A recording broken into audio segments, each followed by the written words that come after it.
no ES em Debate de hoje, nós vamos falar sobre a violência nas estradas do Espírito Santo. O resultado da 16ª pesquisa realizada pela CNT, Confederação Nacional de Transportes, aponta para a má condição das rodovias federais e estaduais do Espírito Santo, que piorou no último ano.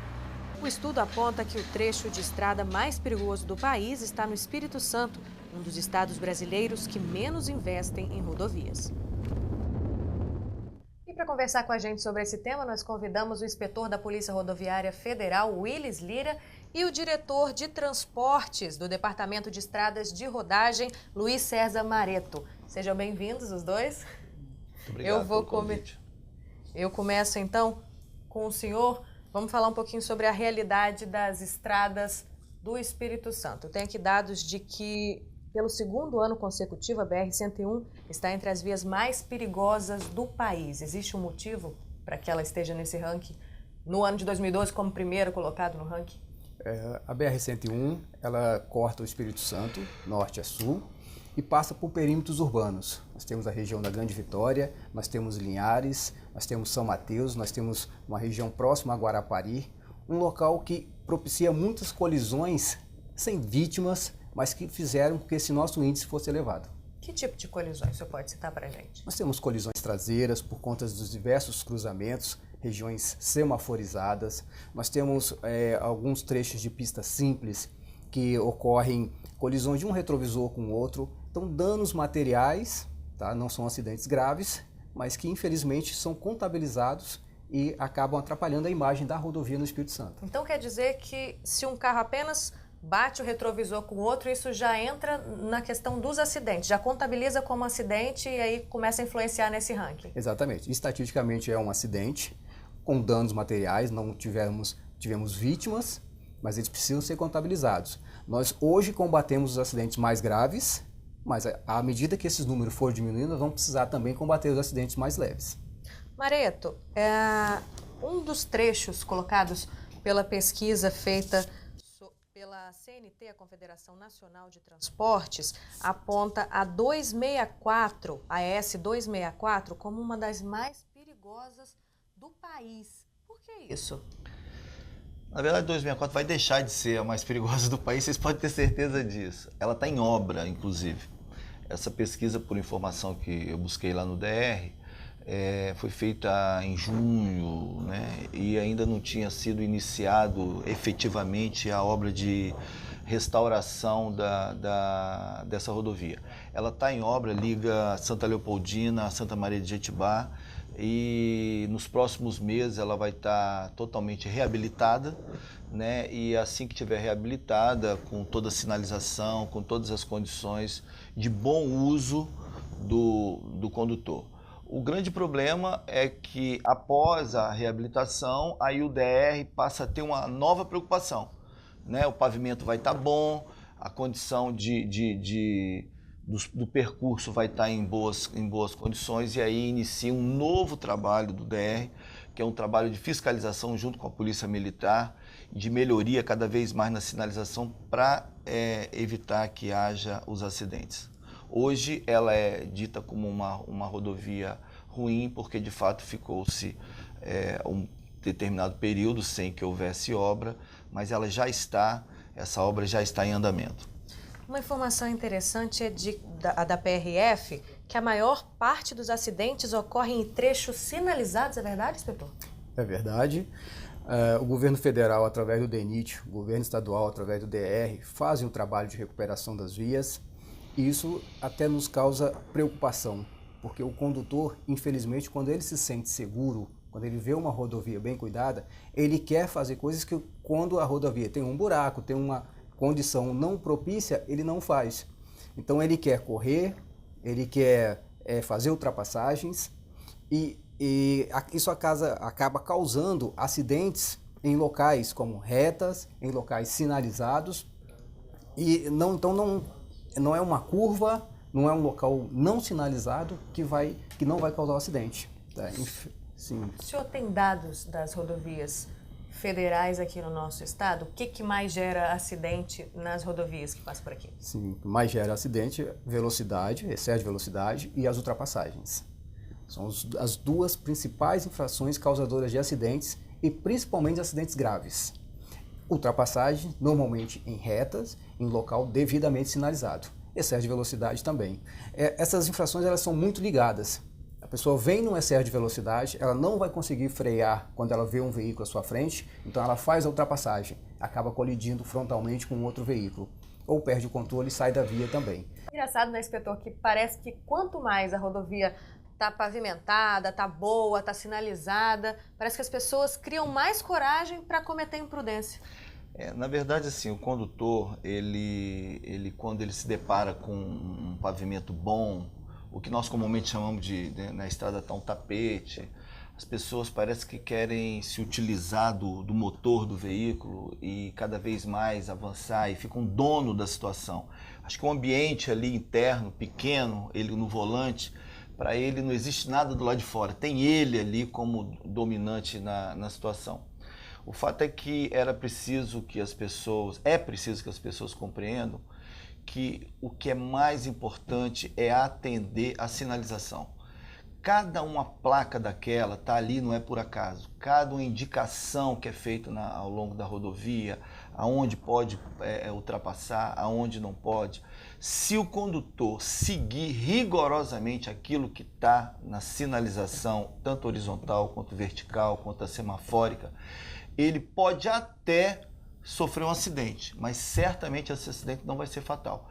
Então, quer dizer, todos os indicativos que estão lá na rodovia são indicativos técnicos. O engenheiro, quando ele fez o projeto da rodovia e depois ele faz o projeto de sinalização, ele coloca a placa em determinadas situações, em determinados locais, porque ele sabe, dentro do projeto geométrico que está ali na mão dele, de que um veículo não consegue fazer uma determinada curva acima de 80 km. Então, por isso ele coloca lá antes da curva perigosa, velocidade, 80 km.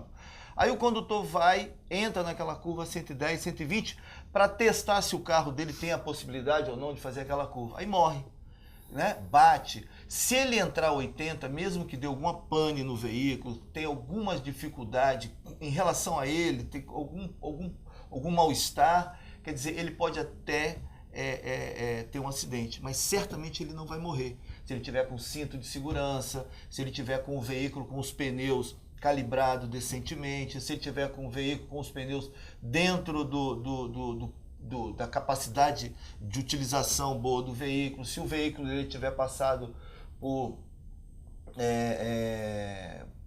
uma checagem, tudo isso. Quer dizer, tudo isso que a gente sempre fala, que sempre as pessoas que estão envolvidas no trânsito, no transporte diz, se os condutores fizerem adequadamente, certamente o número de acidentes e o número de mortes nas nossas estradas irão diminuir. Excesso de velocidade, falta de descanso, desrespeito à sinalização, bebida.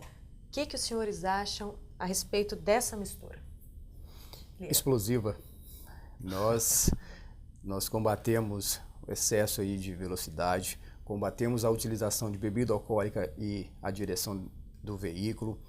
Nós estamos com a legislação nova de controle da jornada do condutor profissional. São medidas para prevenir, para evitar mortes nas nossas rodovias. Então, para nós, bem-vindas. O senhor tem alguma coisa a dizer sobre essa mistura? Eu queria aproveitar que o inspetor Lira colocou e aproveitar essa oportunidade de estar aqui numa Casa Legislativa, embora numa TV da Casa Legislativa, embora esse debate está se transcorrendo muito fortemente na Câmara Federal. E de dizer como gestor de trânsito e transporte do DR, como cidadão, que a gente possa criar uma decisão de zerar. Bebeu, não dirige mais e vai preso. Porque eu estava antes aqui conversando com o inspetor Lira, a gente vai ficando um pouco mais gelado até nisso, de tanto que a gente acompanha, de tudo que a gente vê nas estradas, acidentes, crianças morrendo, senhores, a gente vê na televisão todo dia. Eu acho que não dá mais para a gente esperar.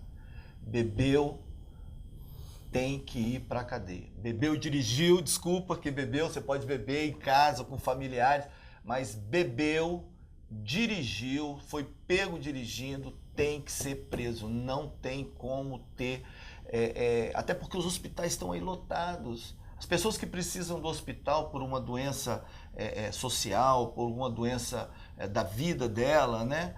Não conseguem ir para o hospital, porque quando chega lá no hospital, o hospital está lotado de acidentados. Então, assim, eu acho que é um basta que nós precisamos, que a sociedade precisa e que espera da Câmara Federal essa decisão. Só para situar o telespectador a respeito disso que o senhor está falando, que tramita no Congresso, hoje uma pessoa que é pega com a concentração de 6 decigramas de álcool por litro no sangue, ela recebe multa, não é isso? 900 e poucos reais. 900 e poucos reais. Quem se recusa a fazer o teste de bafômetro também recebe multa, mas se livra do processo criminal. Isso. Aqueles que fazem podem ter uma detenção de 3 meses a 6 anos, multa, suspensão de habilitação, proibição de obter a habilitação. E aí tramitam algumas propostas no Congresso Federal que acrescentam as testemunhas e os vídeos e também aumenta a questão da multa. É isso que o senhor está querendo dizer? Não vale ficar definindo esse tipo de coisa? Na minha opinião é o seguinte, a autoridade de trânsito é delegada tanto a Polícia Rodoviária Federal como a Polícia Rodoviária Estadual. Ela abordou o cidadão, determinou que o cidadão faça uso do etilômetro, do bafômetro, é obrigado a fazer. Está bêbado, acabou, tá ali, se encerrou o procedimento. Inicia-se ali um processo criminal contra o cidadão. Eu não tenho dúvida nenhuma que isso algumas pessoas dizem que é um tanto quanto exagerado, mas eu não tenho dúvida nenhuma que isso faz salvar vidas. E vidas de pessoas que têm aí anos e anos de atividade profissional, de atividade como pai, de atividade como mãe, de filhos, que podem muito dar à sociedade. Né? Quantas pessoas são mortas aí, pessoas até importantes do meio social, até porque todos somos, mas assim, pessoas que estão no seu máximo da sua atividade de trabalho, no máximo da sua atividade como pai, né, como filho. A gente vê aí rapazes, moças que estão aí fazendo faculdade e de repente morre porque bebeu. A gente vê aquela cena que houve na ponte agora recentemente, alguns meses atrás, de uma menina estudante.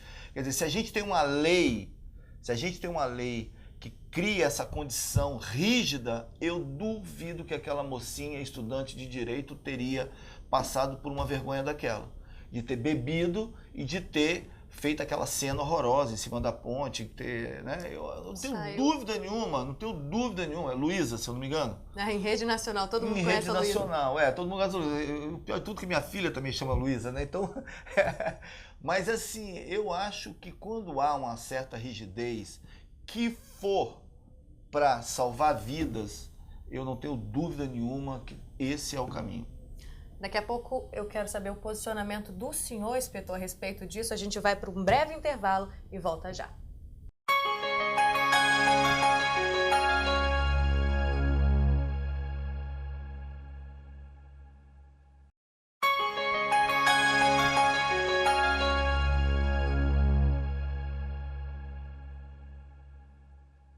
Estamos de volta com ES em Debate, hoje falando sobre a violência nas estradas do Espírito Santo. Inspetor, a gente terminou o primeiro bloco falando do posicionamento do Mareto a respeito de legislação, de como se deve abordar essa questão, qual o posicionamento dele a respeito do que tem hoje, do que está sendo tramitado no Congresso Federal. Qual o posicionamento do senhor? Nós precisamos dificultar o cometimento das infrações. Então, nós temos que criar leis que penalizem, tá? E também uma forma de melhorar nossa fiscalização. Penalizar, sim, se num caso desse mais grave, direção com álcool, com bebida alcoólica, tem que haver penas mais rígidas.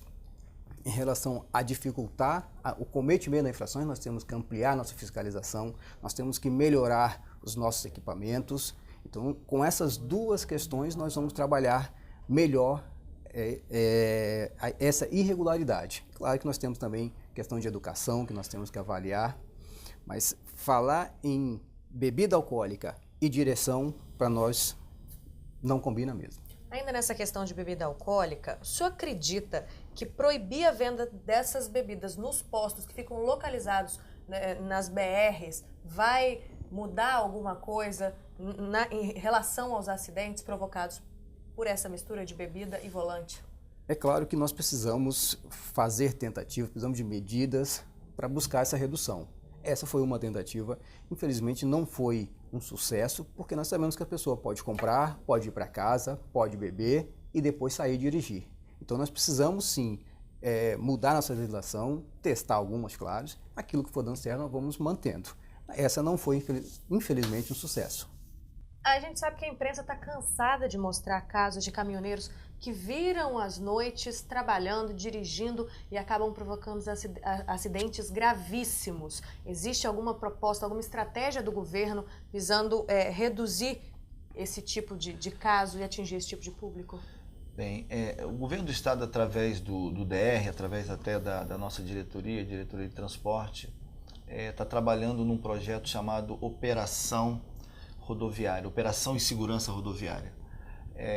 Nós temos o nosso estado dividido em 4 grandes regiões, são 4 regionais, uma na região central, que é aqui na Grande Vitória, pegando um pedaço da região serrana, uma regional em Cachoeiro, uma em Colatina e outra em Nova Venécia. Nós estamos colocando nas rodovias uma operação com agentes de trânsito e tráfego, que é um agente de atuação de engenharia, de inspeção viária, de avaliação do pavimento, dia após dia, 24 horas, com 16 postos rodoviários de serviço. Junto a esses agentes nós teremos, já tem um convênio assinado com a Polícia Militar, nós teremos a Polícia Rodoviária, que ainda não existe no estado. Nós vamos utilizar, através do Batalhão de Trânsito Metropolitano, uma abrangência maior com a Polícia Militar, onde nós teremos esses 16 postos, nessas 4 regiões que eu disse a vocês aqui, nós vamos fazer um trabalho de operação, ou seja, nós estaremos 24 horas por dia na rodovia, atendendo com serviço de atendimento ao usuário, não, ao condutor, todos os problemas, e estaremos assim vigilante a todas essas atividades, não só ao motorista de caminhão, como ao turista, como ao trabalhador, que às vezes a gente esquece, que é o representante comercial, que utiliza demais a rodovia, as rodovias nossas, inclusive porque vão trabalhar nas cidades do interior do estado e voltam às vezes no mesmo dia, sai de Vitória, mora em Vitória, vai trabalhar numa cidade pequena no interior e volta. Então essa correria que às vezes esse trabalhador faz é onde ocorre o acidente. Então nós estaremos com essa operação tentando aliviar e diminuir um pouco esse volume de acidentes nas nossas rodovias estaduais. Inspetor, a PRF tem uma estratégia diferente, né, que é o Laboratório do Sono. Conta para o nosso telespectador como é que funciona esse laboratório. Nós estamos dia a dia na rodovia. Nossos policiais trabalham 24 horas circulando nas rodovias, policiando as rodovias federais. Nós cuidamos, de certa forma, da saúde e da segurança dos caminhoneiros. As legislações de controle de jornada de trabalho estão aí para nós fiscalizarmos a jornada de trabalho do caminhoneiro. Mas nós precisamos também cuidar da nossa segurança e da nossa saúde. Então, no trabalho pioneiro na Polícia Rodoviária Federal, nós estamos fazendo avaliações periódicas do nosso policial, trabalho mesmo de medicina do sono, para saber como que ele está, se ele está fazendo o seu policiamento de madrugada, mas com segurança para ele e para os demais usuários também da via.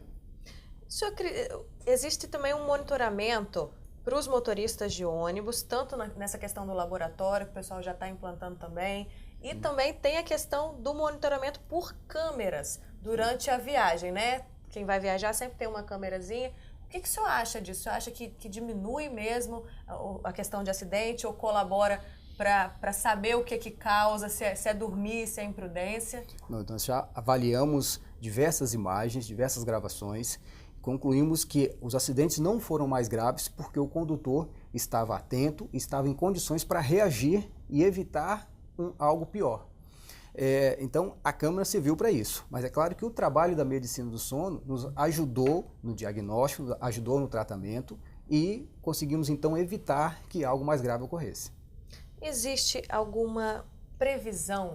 Nós no primeiro bloco falamos a respeito das estradas, algumas das piores estradas do país alguns trechos, né, estão no Espírito Santo. Existe alguma previsão de recuperação dessas estradas? O senhor já falou que a 264 está em obras. Não será mais a pior, com certeza, a partir do ano que vem. Existe uma previsão do governo para estar melhorando isso? O governo sempre atua nas rodovias, né? O governo sempre atua. O governador agora apresentou, já está em andamento 19 projetos de rodovias novas e reabilitação. Está sendo feitos os projetos lá pelo DR, contratados pelo DR. E mais tantas obras que está sendo já realizada, como essa, 264, que eu acabei de falar. Nós temos o plano de mobilidade urbana, que é um plano aqui da região metropolitana, que está sendo executado lá pelo DR. Temos o plano de logística do Estado, que são uma série de rodovias que estão sendo feitas pelo DR. Eu não tenho dúvida que o governo do Estado ele tem esse foco, até porque o volume de recursos que estão sendo aportados para a questão da mobilidade, não só urbana, como também na mobilidade de logística do Estado, é uma preocupação que vocês veem sistematicamente o governo falar através do nosso secretário, através do secretário Fábio, da nossa diretora Tereza e através do governador Renato, de que isso é uma preocupação. Tanto é que o governo do Estado criou, no início já do governo, um grupo que até faço parte, que é o grupo Juntos pela Vida, que é para se ocupar exclusivamente com relação à questão do acidente de trânsito. Nós nos incluímos no programa que a ONU impôs ao mundo, que é a diminuição em 50% os acidentes nessa década. Né? E eu quero acreditar que com todo o esforço desse governo e dos que porventura virão, a gente consiga, com ações efetivas, tais como essa que eu estou sugerindo aqui à Câmara Federal, pode ser tão tanto quanto dura, mas que eu acho importante que a gente possa diminuir 50% os acidentes nas nossas rodovias, tanto nas rodovias nossas, né, inspetor, quanto nas rodovias federais, que eu acho que tem um maior volume, inclusive, de veículos trafegando, até por serem rodovias troncais desse país. Né? Bom, Mareto já deu sugestões aqui, eu gostaria que o senhor desse alguma... Tem alguma sugestão para que possa estar melhorando essa questão de acidentes, de trânsito, de estrada? A segurança no trânsito não depende só da Polícia Rodoviária Federal, não depende só do DR, não depende só do DENIT. Depende de todos nós usuários, nós condutores, nós pedestres, nós ciclistas. Nós precisamos que as pessoas entendam o nosso objetivo e nos ajudem e não façam como fizeram pessoas na BR-259 em Colatina, pessoas na BR-101 próximo a Rio Novo do Sul, que danificaram o radar que nós colocamos em um local que era para prevenir acidentes, foram lá, tiraram. O de Rio Novo do Sul furtaram os equipamentos. Então nós fazemos um projeto, um trabalho juntamente com o DENIT para sinalizar e melhorar a segurança. Infelizmente, as pessoas fazem um trabalho contrário. Então nós precisamos que todos venham com a gente, nós precisamos diminuir o número de acidentes, precisamos diminuir mortos e feridos nas nossas rodovias, todos os lugares, estaduais, federais, municipais. Só para a gente finalizar, o senhor tem alguma dica para um motorista capixaba? Sim, respeitem a sinalização, respeitem o Código de Trânsito. Feito isso, vai ser uma direção segura. Mareto. Olha, tudo isso que ele colocou, né, que o inspetor colocou, respeite a sinalização, respeite o Código de Trânsito, respeite as leis, mas assim, principalmente quando sair de casa, que entrar num veículo, respeite a si mesmo, respeite a própria vida, pega naquele volante e se você está indo trabalhar, pense que você quer voltar para casa, para a família, mesmo que você está indo para uma farra, jogar futebol, rever os amigos e fazer a farra, vai, pega uma van, pega um ônibus, vai de táxi, ou seja, o respeito maior, além de respeitar as leis, é respeitar a si mesmo. Quer dizer, respeitar não só a si, também ao próximo, porque você pode estar matando uma outra pessoa. Né? É aquela história que às vezes eu vejo alguns amigos falando, se o cara morrer sozinho, né, mas ele morre sozinho e ainda leva algumas pessoas. É evidente que a gente não quer nem que ele morra sozinho, é lógico, né?